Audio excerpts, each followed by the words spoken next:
Bonjour les amis, jour 1326. Aujourd'hui, nous poursuivons notre revue des principaux événements sur le champ de bataille au cœur de l'Europe. Abonnez-vous à la chaîne pour ne rien manquer des événements les plus importants de notre époque. Au cours des dernières 24 heures, la situation sur le front est restée tendue. 234 affrontements ont été enregistrés le long de toute la ligne de défense.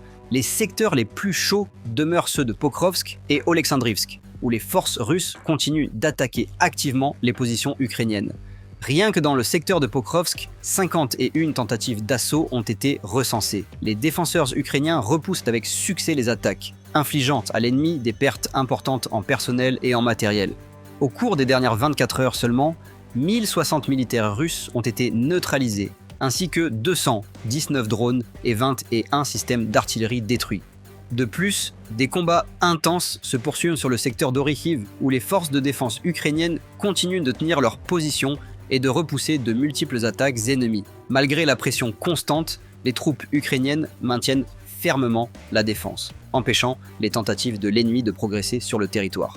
Au cours de la nuit dernière, les forces russes ont lancé une nouvelle attaque massive sur le territoire ukrainien, utilisant 78 drones d'attaque de type Shahed. Les forces de défense aérienne ont fait preuve d'une grande efficacité, neutralisant 54 de ces drones. Malgré le succès des systèmes de défense aérienne, certains appareils ont atteint leur cible, causant d'importants dégâts aux infrastructures énergétiques. Les régions les plus touchées sont Odessa et Tchernihiv. Par ailleurs, des bombardements destructeurs ont été signalés à Zaporijjia, où les débris et les ondes d'explosion ont endommagé plus de 60 habitations. Les services de secours poursuivent le déblaiement des décombres et apportent leur aide aux habitants touchés.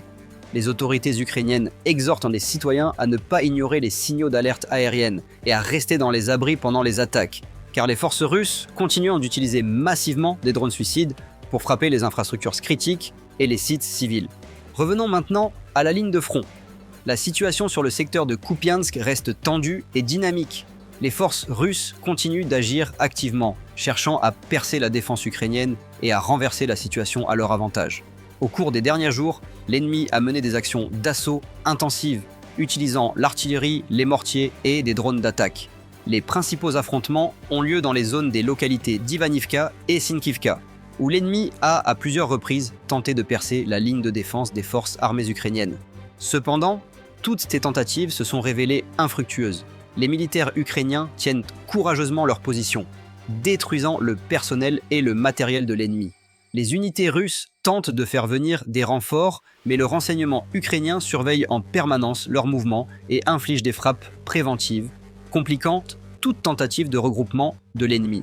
Les militaires ukrainiens soulignent que, malgré la pression continue, la ligne de front reste stable. Ainsi, sur le secteur de Kupiansk, l'initiative reste du côté ukrainien. Sur le secteur de Kostiantynivka, les combats actifs se poursuivent.